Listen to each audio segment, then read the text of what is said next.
this to their own mouth. A fiery streak penetrates your skull, trying to force your eyes open.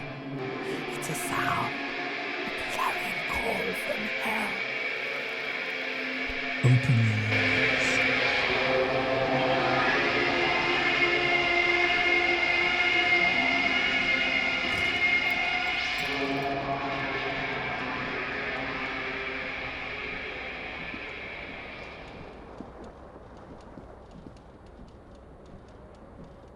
So this is Disco Elysium.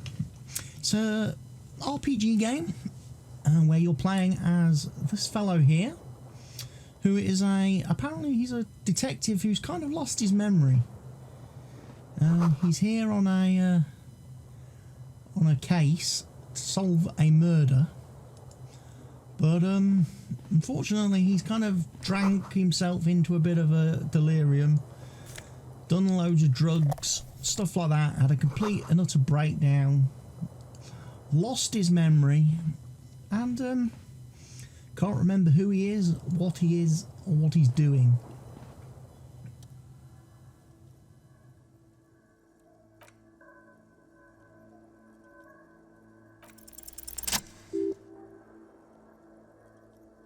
The shards face outwards. Whatever broke this window came from inside.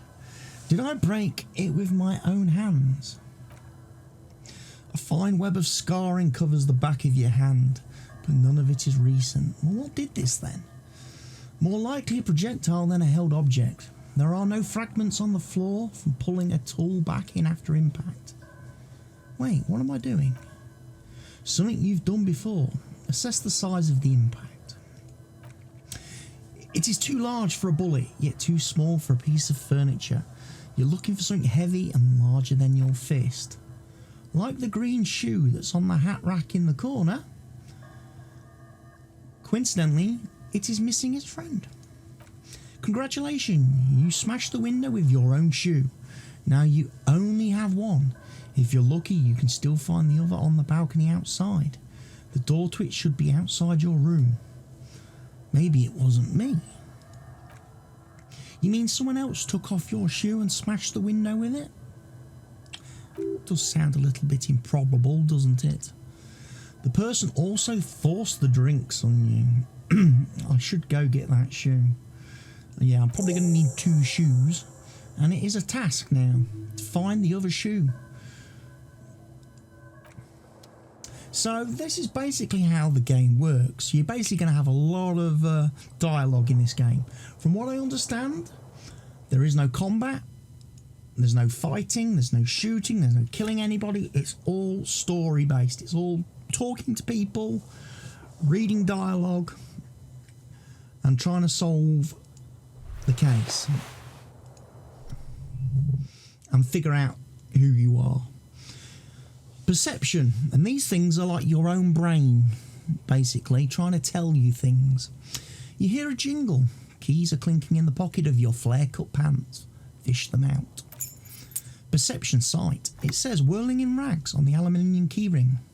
There is a single key on the ring. The number 1, is etched on it. It should open the door, which I'm guessing is that one behind me.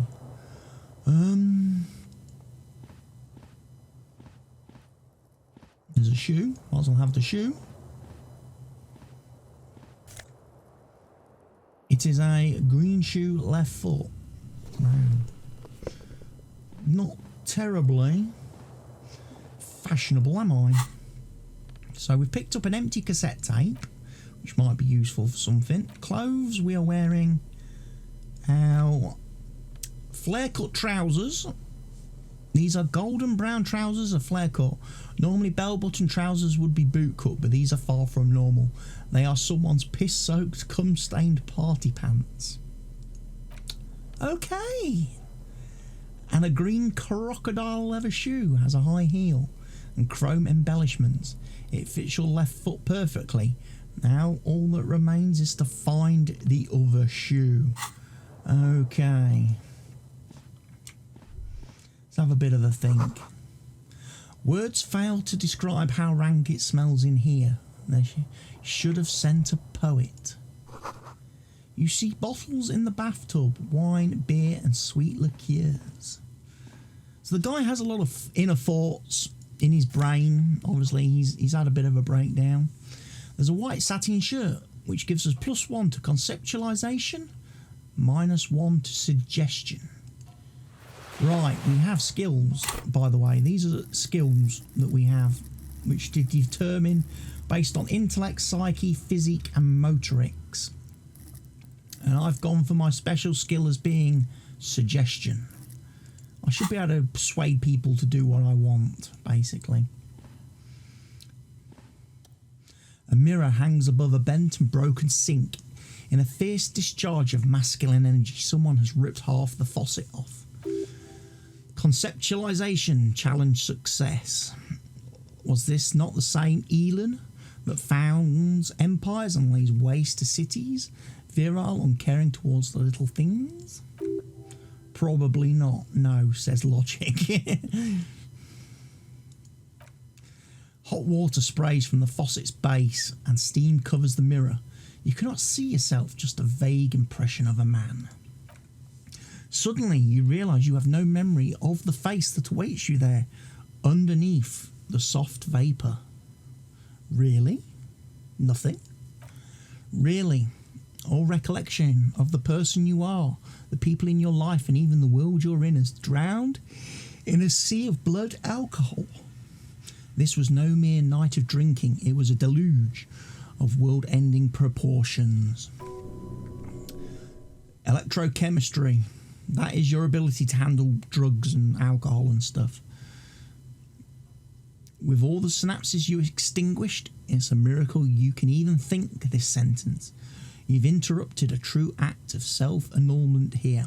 These are basically passive skill checks.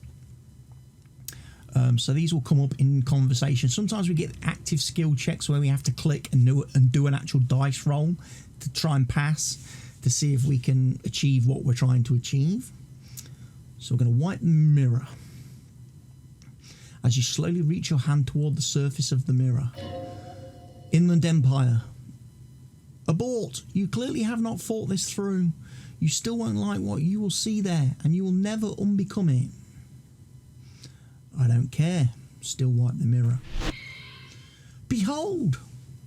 This is the face of our detective. Wow, he's got a serious mutton chop beard going on.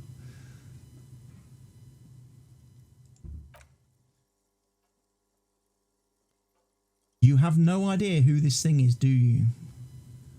Of course I do. It's some kind of superstar. I think I'm a superstar. It appears you're also dead. There's clearly a rigor mortis on your face. Or wait, is that an expression? Are you trying to make an expression with that face? Why? I think it might be because I'm a superstar. Please stop, it's horrible. You're scaring yourself. No, this is what superstars do. Keep making the face. You can't, can you? It's not even voluntary anymore. You have worn that grin into your face and now it won't come off. What does it even mean? What is this emotion that you're trying to convey?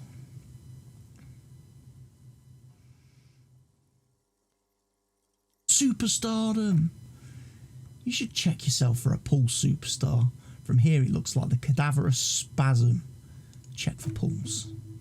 You find no sign of life on your swollen neck. However, putting your hand on your chest, it reveals an irregular heartbeat.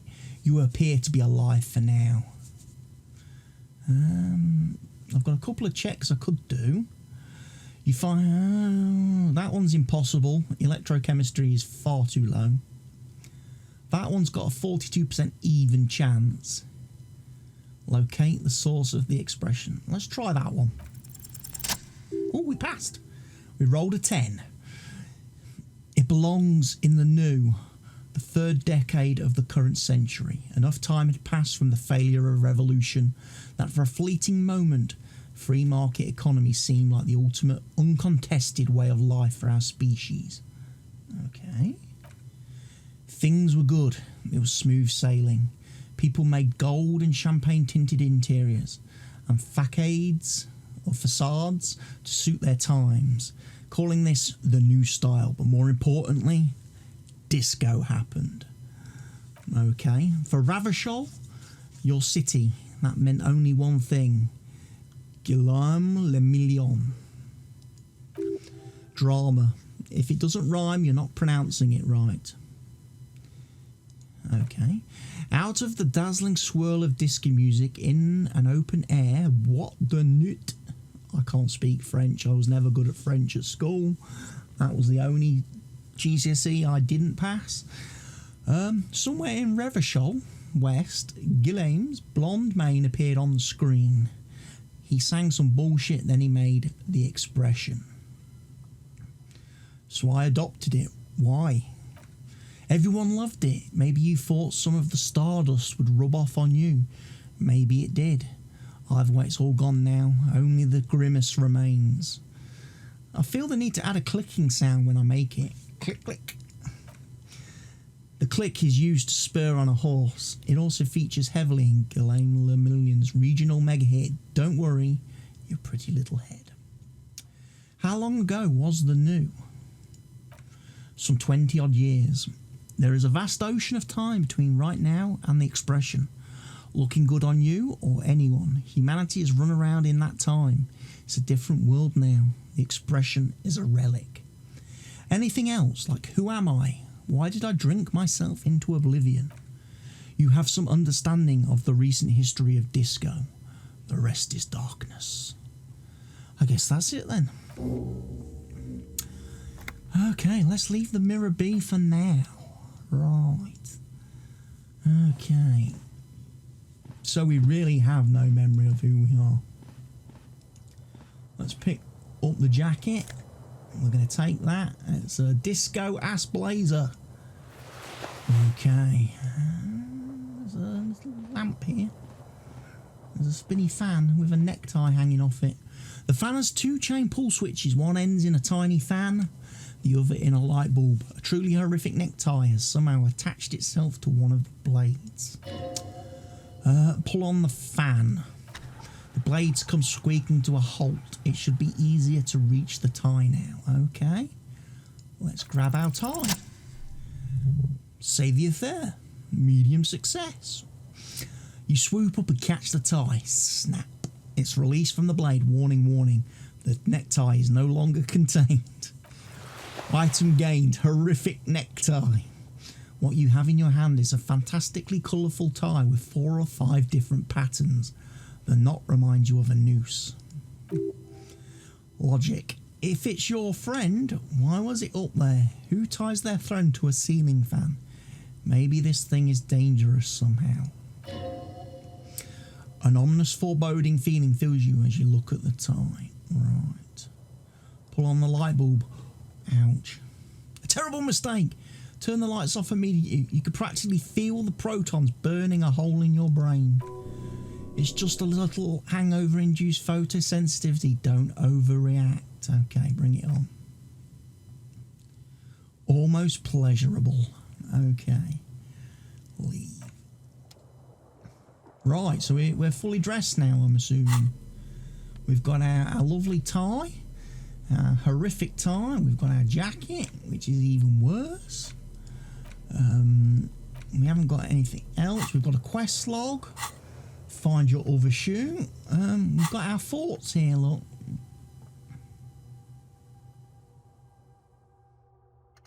Maybe we should internalise and figure out who is Guillaume Le Million.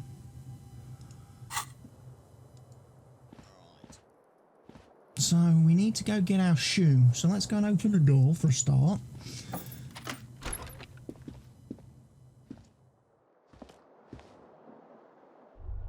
And if you press and hold the tab key, it highlights things you can interact with, like over here, look.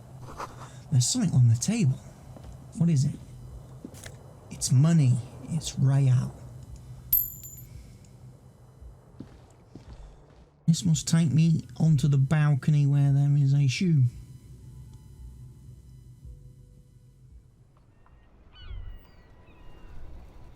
Smell of sea makes you dizzy. Okay.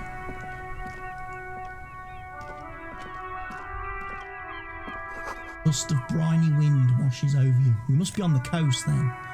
Green shoe, right foot. Task complete. Find your other shoe. We've gained experience. There they both are. Two identical shoes, both copiously green and indiscriminately snakeskin, reunited on your feet. Like two baby crocodiles. How do they fit? Good. They're balanced, comfy. Feels like the only good thing about you right now, truth be told. Okay then. I want to go and open the door.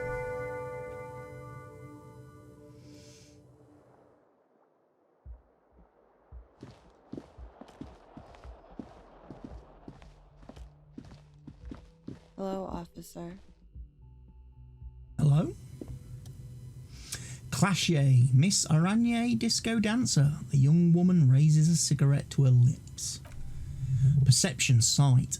Her eyes are brown and her face is speckled with birthmarks. She can't be more than 28.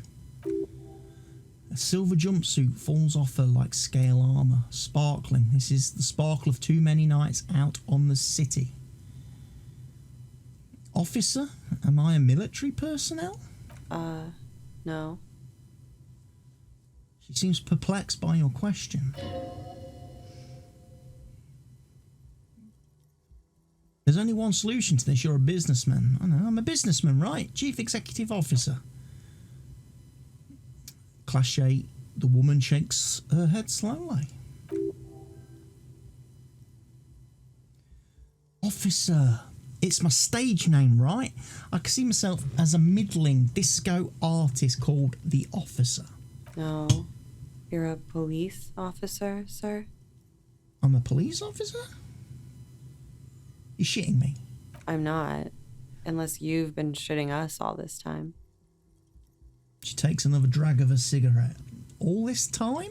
You've been here for 3 days. On official police business, no less. 3 days. And what business is that? I couldn't say. In truth, so far, mostly drinking. Okay, so why don't I remember being a cop or anything else? Could it be because of the drinking? She raises an eyebrow. Rock style.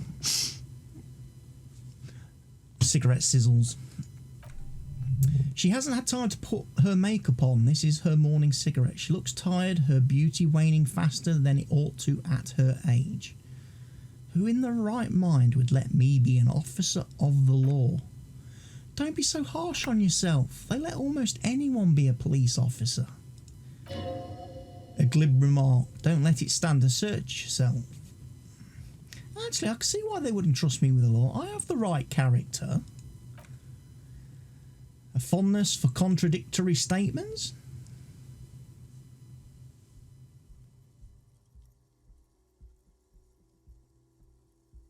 This is your morning cigarette.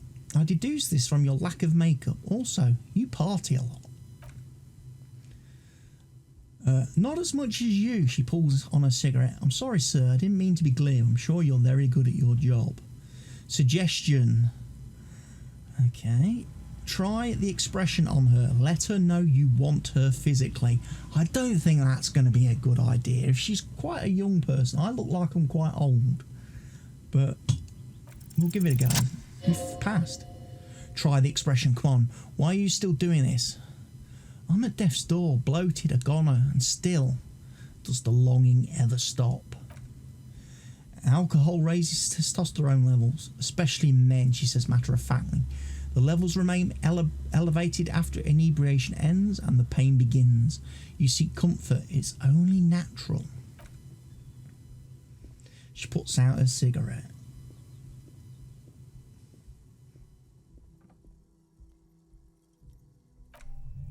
Something stirs in you as she's about to go. Call it an instinct, a need, the need to ask questions. It's like you've said the words a million times before. Before you go, I have some questions for you. Yes? What is this place? Where am I? You're in a hostel, sir. No. Where are we? Where in the world? We are in Revachol. Okay. Revachol is the disgraced former capital of the world, divided into zones of control under foreign occupation. Half a century after a failed world revolution, she is central to our moment in time. Revachol forever. Forever and ever. And ever and ever. Out of the corner of your eye, you see the hair on the back of your hand standing on end. It feels though low-grade lightning is coursing through you. You must be hypersensitive from the hangover. Tell me, what year is it? It's 51. What century? The current century. And that's what? What number?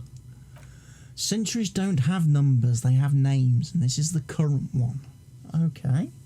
How many centuries have there been then? Civilization has existed for 8,000 years, sir, she grins. What's so funny? You're right, her expression turns serious. There's nothing funny about civilization. Okay, well, your room is almost next to mine. Did you hear anything last night? There was the usual ruckus, she shrugs. Loud disco music. Did I have any visitors? I couldn't say. It's impossible to hear people speaking from over here. She nods towards room number 3. Loud disco music. Oh yes, various artists. Ostentatious orchestrations prime among them. She raises an eyebrow again, like the Rock. Waiting for the name to connect with you. Oh, that, yeah, woo. The less said about OO, the better. OO were huge where I come from. I was very young then, of course, like 7. Life gets hard, she sings, but we go on. Yeah, we go on all right. I don't know what about that. At around 2 o'clock, the disco stopped and there was a change of pace. What happened? A slow, sad song started playing, like organ music on repeat. That went on for quite a while. Some of the time you were yelling along to it. Was I singing this? Show her the empty case of the smallest church in Saint Saëns. Yes, there was a church in there, a really small church, like the smallest, saddest church in the whole world. It was about that, and also, what else? That it doesn't matter anymore, and that we are alone now. It was difficult to tell. The song itself was very quiet and soft, but you sounded like a wounded boar, sir. It was hard to understand what you were singing on top of it. When you say wounded, do you mean in a cool way, like a wild beast? Yes, it was very cool.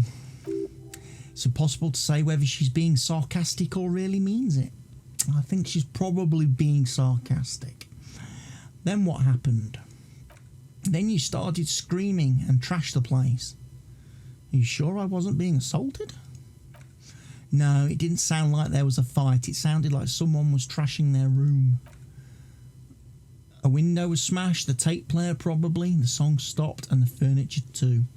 A real destructathon. There was screaming, and then I think you passed out. Was there anything else? There was, I think. You screamed that you didn't want to be this type of animal anymore.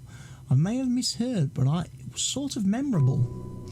Sounds like you were in some real fundamental pain there, muscle man. Okay, you can go now. Glad to have been of assistance. Oh boy. I clearly got one on and tore it down last night, didn't I? You should pick that fat juicy cigarette butt from the tray, light it up and smoke the living shit out of it. Am I a smoker? Who knows what you are? A monster? A murderer? The gnome of Jeroma? You feel like a smoker, especially when you look at that juicy, succulent, seductive cigarette stub, still smouldering deliciously. But she broke it at the filter. I can't smoke that. How very astute of you. This renders it ineffectual. You should look for a whole cigarette, or better yet, an entire pack. Strike that, a carton. Make sure they're all healthy and able-bodied. Then smoke them all. The idea seems to make your neck expand. Suddenly, the garish tie feels very snug. Like a cat rubbing itself against its owner's calves. A cat that wants you to smoke a lot. Or you could not do that. No one is making you. We'll think about it. Good thinking about yummy cigarettes in your mouth is the next best thing. Make sure you think about juicy sticks of tobacco all the time, though it doesn't count if it's not all the time. And when you're done thinking about them, graduate to getting them. New task, find smokes and smoke them. Plus smoking them gives massive bonuses. Yes, apparently, from what I've read of this game, doing alcohol or smoking or doing any kind of drugs gives your character bonuses to his skills. At the expense, though, of obviously being negatively frowned upon by the people around him. So I think we probably might not be doing drugs and alcohol in this playthrough. I think we've learnt our lesson already, that drinking and drugs are bad by the fact we've woken up with no memory of who we are, where we are, or what we're doing. So,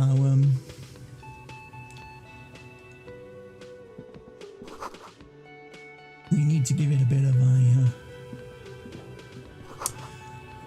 this is where lyrics would be. A big old karaoke mic just waiting for someone to sing into it. Okay.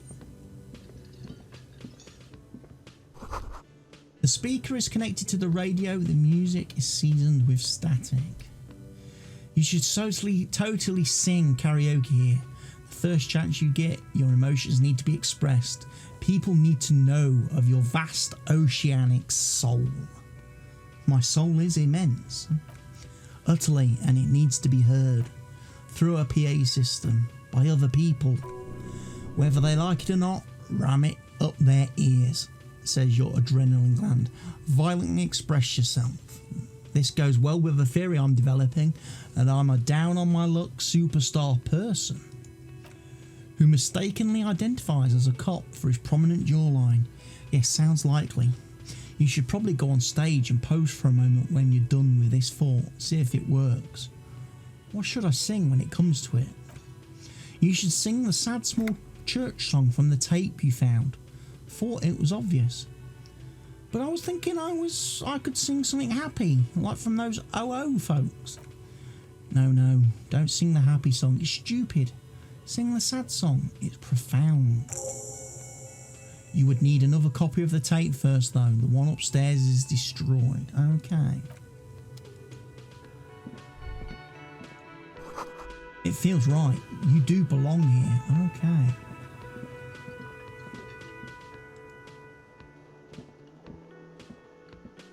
What we got here then? We've got Nosafed, which is a health aid, which is for healing, because we will get health damage and stuff. Large bubble is rising to the surface. The soft purr of an electric juicer comes from the kitchen. Someone is working. The menu has been wiped clean. Only the word Monday is written on it. A woman's hand wrote yesterday's menu. Today starts in a man's handwriting. Okay. The door is bolted. A sign reads kitchen reserved for personnel until 1 o'clock. Inside you catch a glimpse of union paraphernalia. A strike poster, some red pennants. The sign reads mess hall reserved for union members. Door opens 1600. This royal pinball machine is unplugged. Okay. Well, let's go talk to the guy who I'm assuming is the bartender of the place. Gart, the cafeteria manager. A man in his late 20s stands behind the counter, inspecting a stuffed seabird. As you approach, he gives you a sideways glance, then looks down again.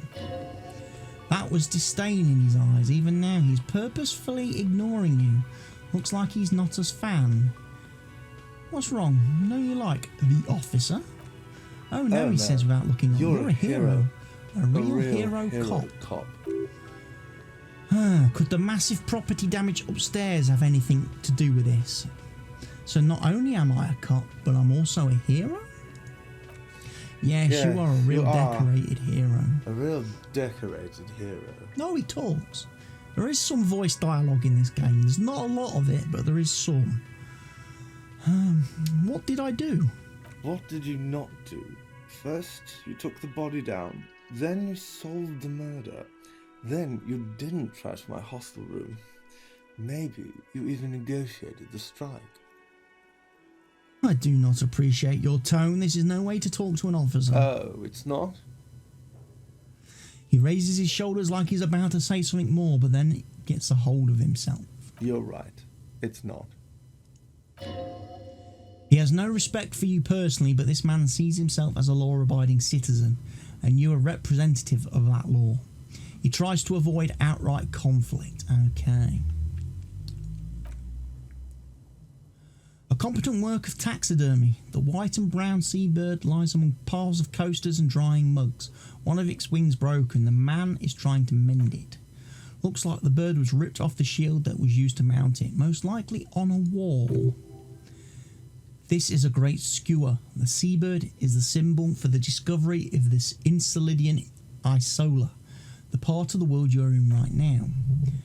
The small steel tag says as much. The great skewer.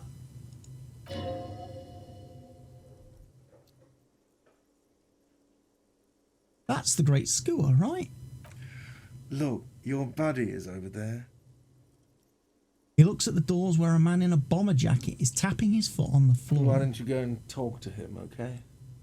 What do you mean, my buddy?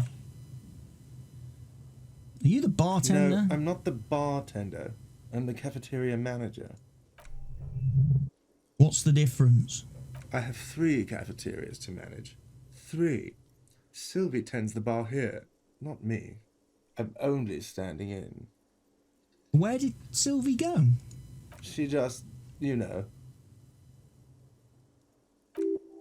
His eyes dart from left to right. The man isn't lying, but he is hiding something. She just what? So now you're a cop? Forget it.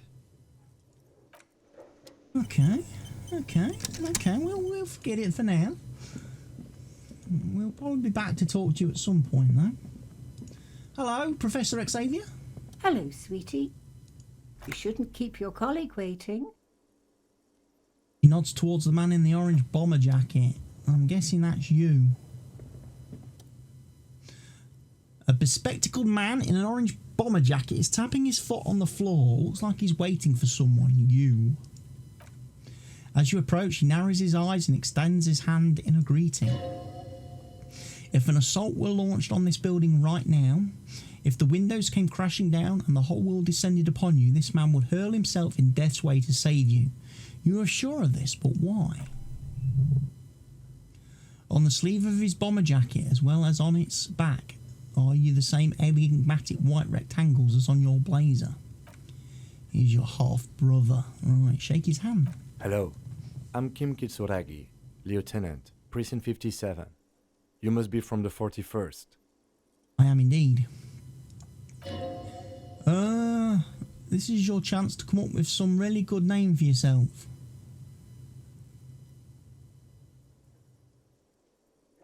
Just call me Officer. Very well, officer. It looks like we had a little scheduling error on Sunday. Saturday too, actually. Have you had time to talk to the manager here? What he means is he has been trying to meet up with you for 2 days, but you have been otherwise occupied. I've been on a bender. You mean him? Yeah, I just talked to him. If you don't mind, we should talk to him again. Ask him for a rundown of the area. Now that I'm here as well. I understand the scene is out back, right? It also wouldn't hurt to assure him the police are finally here. In full force, I mean. Have you mapped out the initial interviews? What interviews? At the 57th, we like to prepare an initial list of persons of interest, and then just skim the surface.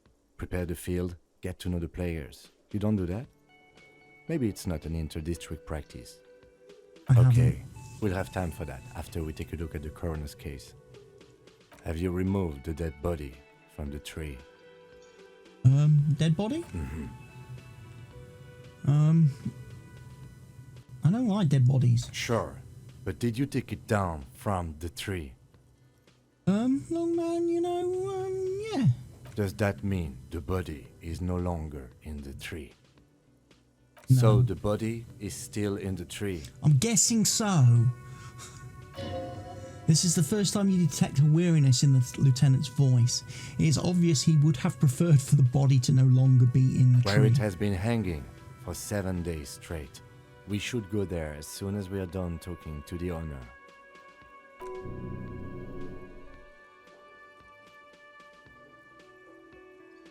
Don't worry about the body, I'll rip it down. After it's been up in a tree for that long, any kind of ripping is inadvisable.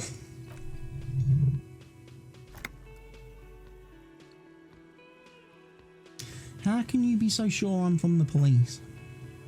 I was sent here to meet a detective from Precinct 41. You have the insignia of the Citizens Militia on your sleeve and on your back. He points to your jacket. I suppose you could be impersonating him? You could have gotten the insignia from the black market or forged it, but for now I'm going to set those possibilities aside. I'm not from the Inspectorate General. The Inspectorate General means Internal Affairs. What he's saying is he's not from the Rat Squad and isn't supposed to suspect such things. Ah, you mean the Rat Squad. No need for derogatory terms, they're only doing their job. You said insignia. These white rectangles, you mean? Yes, but they're just white rectangles. They're not just white rectangles. They bear a halogen watermark with the letters RCM and a pattern resembling the street grid of Revershol West. I would ask you to step into the headlights of my motor carriage, but again, it's none of my concern. I just need you to do your job. But shouldn't I have a badge or something? You mean you don't have a badge? It was not on me when I woke up. Losing your identification card is a serious matter.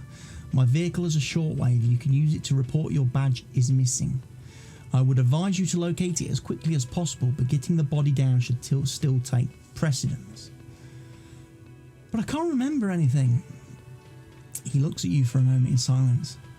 I can see you drank last night and the night before, and that you're still drunk now. But I've seen officers go through much worse. Much worse. If you need something for your headache, there is a general store nearby. But as I said, the dead body should be our #1 concern. Yeah, a painkiller would be good about now. This thing is pulsating with discomfort. Okay, let's roll. After you, officer.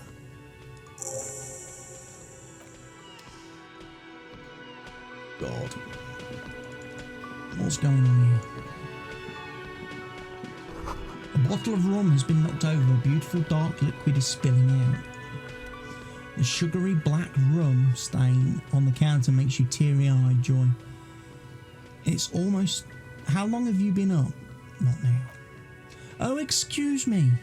Do you have something better to do than lust for sweet, syrupy rum and lemonade with a twist of lemon? Maybe lime? Maybe who cares? Just rum.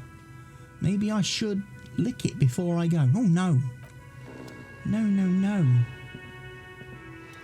A man is sleeping at the table wearing mud-caked boots and rolled-down overalls. The back of his shirt reads Wild Pines, encircled by a logo with a tree. It looks one with the table. It would take quite some effort to wake him up. A colourful piece of plastic is dangling from the carabiner. Makes your fingers itch. On the counter, rolled out of his open hand, you see a blister pack of headache medicine. Lieutenant, who is this? No idea. Looks like he works for Wild Pines, the logistics company who owns and operates the harbour. But why is he sleeping during the day? Possibly because there's a strike going on in the harbour. There's not much to do aside from drinking and sleeping. Spat the piece of plastic. It's a dock worker's ID, doubling as a shift card and a job permit. A young able-bodied man stares back at you from the photo. Santiago St. John. Steal the dock worker's ID. Ooh, Your fingers find their way into the shack, flicking open its spring-loaded gate. The metal loop holds the plastic ID and a leather-bound pocketbook. And the man?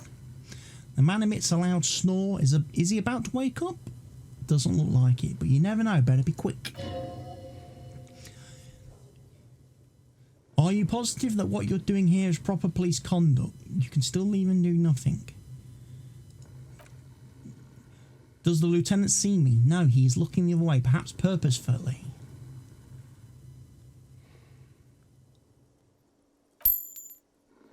Find a black paper note with a woman's profile. It seems like this woman lives in...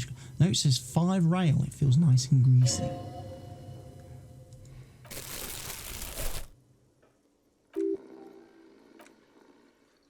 Sleeping dock worker has little to say about your actions. He remains silent. Okay. You're not 100% clear what you did, but here was right, but to hell with it. We could wake him up, or we perhaps leave him after we've robbed him. After we've just robbed him, we could leave him. Let's go talk to Gart again then. The man with the unimpressive beard notices you approaching. He drops the ledger he was holding and turns to the lieutenant. Mr. Gart, right? You run this place. Yes.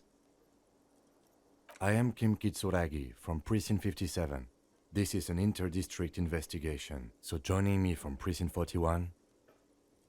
He looks to your ears like he still doesn't know your name, the harbinger of ruin. What?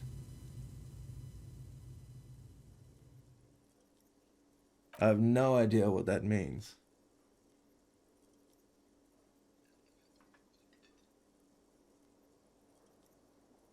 The human experiment will soon be over, cafeteria manager. It doesn't matter if you understand. What is this? A joke to you? Is this what you get when you call the police now? This guy? You've been waiting for a week here. Sir, I understand your concern, but we are here to do a job.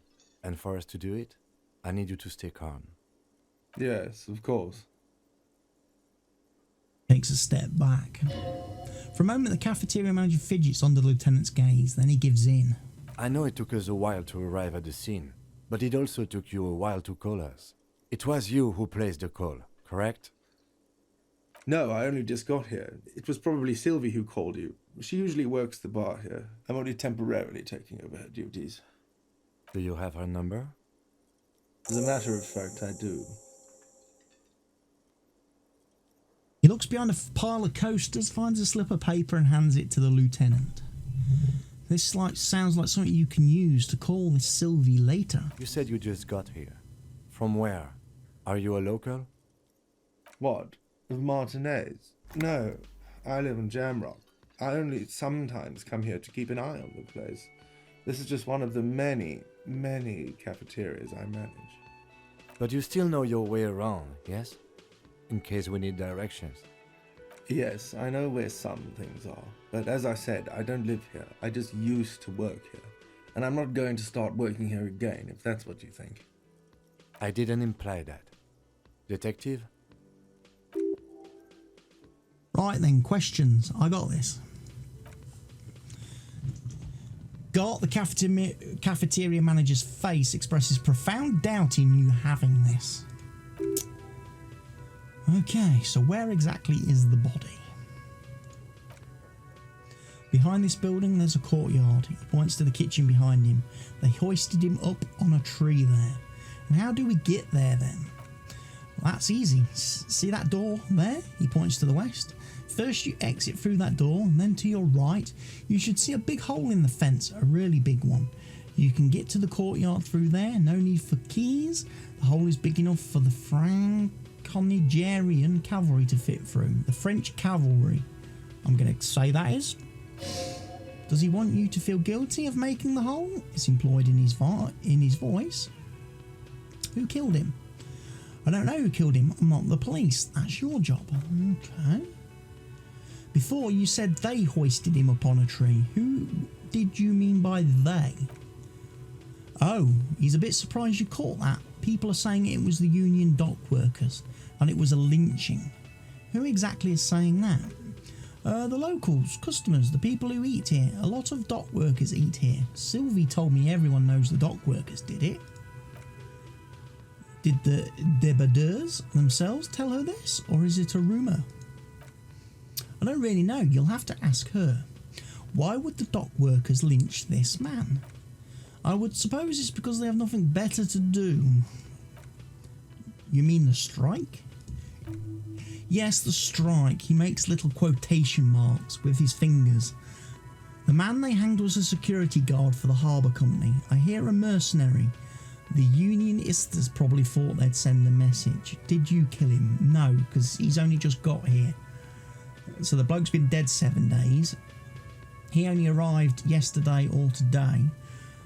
So it couldn't have been him, as he's not from here. He's from Jamrock. Why did Sylvie go away? Haven't you already asked me that already? What is it with you and this woman? She has nothing to do with this. No. Before I ask you where, now I'm asking you why she left. Okay, you got me. She went away because of the dead body out back, and because I asked for her number. That's why Sylvie went away. I hope you appreciate that. Opens his little notebook at the cover, the number of safely tucked away in a small pocket. Thank you, he says. Didn't go well? I asked an employee out. She didn't want to come, but felt obliged to. It was a bad idea. Now, what is so goddamn fascinating about that for you? It's got nothing to do with the lynching.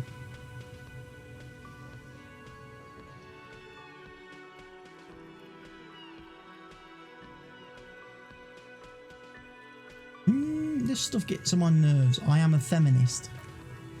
What?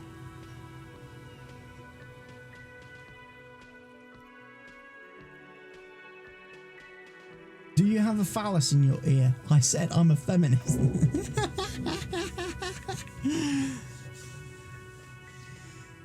Stages of decomposition, and it says we need to move on. That is all. Let's go. Not so fast, Mr. Feminist, he points to you. You owe me 130 real. No one is saying the multi-pattern necktie you found tied to the sink at all, but no one. It must be merely imagination, but... Let's bail. Time to push the eject button. Sounds like a responsibility. You don't like those. What's real? Oh, excuse me. You owe me 130 real. He pronounces the R with a mock aristocratic accent. The IIR, or Intersolary Real, is the global reserve currency. Whatever part of the world you're in. Oh, you mean I owe you money? That's right, money. You owe this establishment 130 real. He points to the red ledger on the counter. What? Who does that clown think he is? Arrest him.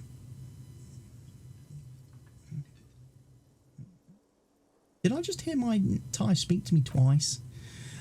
No, one is saying the tie can talk. That would be ludicrous.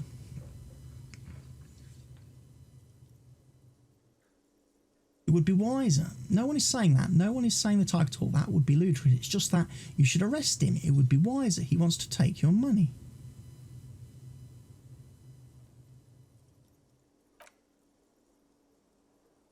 The lieutenant looks at you tugging on your garish tie. He puts his hand on your shoulder. If you don't have the money, it's okay. None of us are in this for the wages. What do I owe this place for? Let's see. He dramatically turns a page in the ledger. 3 nights at a tariff of 20 real comes to 60 real.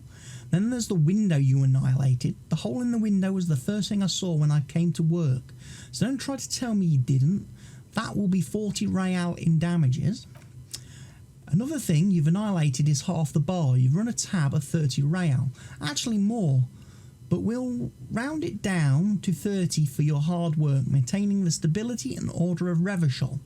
That's 60 plus 40 plus 30 equals 130 real. And yes, real is still money. But what exactly is money? What are you, a philosopher? No, I'm just getting my bearings. Money is what grown-up people use to pay for things. Things like this hostel room. He peeks into the ledger. Or 8 bottles of potent blend and 9 packs of Royal Extra. We use it for everything, really. Proceed and show him the coins you found. Is this money? Yes, it is.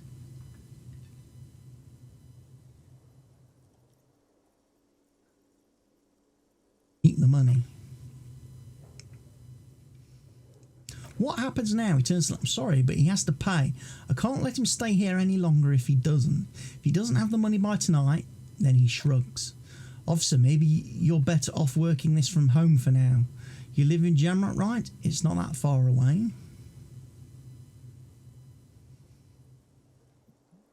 I don't remember where my home is.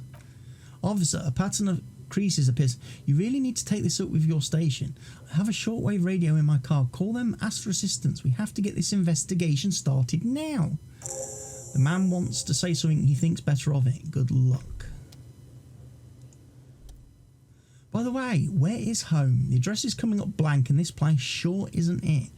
I really don't remember. But you've been at this hostel cafeteria for only 3 nights. Where were you before? You had to be somewhere. Far away? In time or space? In space. Sound like somewhere you can stay if you run out of money. I'll live in a dumpster. I don't care. Fuck everything. I'm Hobo Cop. Maybe entertain the thought when you get time. Maybe being a hobo and a cop has its advantages. I reckon we should totally be a hobo cop.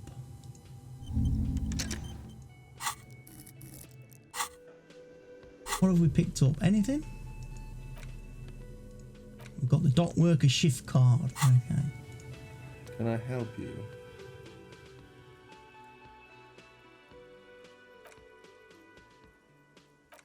Yes, not the whole damn union, thank God. Just the nastiest and loudest faction. They come in here in the evenings, dumb, unruly types. Think they're big shit, but they're good customers. They place big orders and always pay on time. It's a shame you've got to suck up to the union to stay afloat. I don't! I'm simply providing a service, or really facilitating the offering of services to paying customers. He runs out of steam. It doesn't matter, I don't have to explain myself to you. The tent gives you a miniphone. We should find out who this loud faction is occupying the booth. Loudness means talkative. We need info. How do we find them? We don't. We have to wait. They'll show up sooner or later. He looks toward the booth. Men are hungry. Even striking men. If not today, then they'll be here tomorrow. There are these things called days. You sleep between them, he's saying. They'll come after you've slept. Just making clear you got that. What are you, a cook now? That's none of your business. But there may be something pertinent to the investigation in the kitchen. He wasn't pan-fried, he was lynched. What could the kitchen possibly have to do with it? Fine, okay, the kitchen is closed until 1 o'clock because the cook is working. You can snoop around after that if you must. Okay. So about the money I owe. Okay, can't arrest him now apparently. Right, I guess we're going to go outside then and talk to and investigate the body. And I guess this is probably a good point to bring this first episode to an end. Thank you everybody for watching this first intro video for Disco Elysium.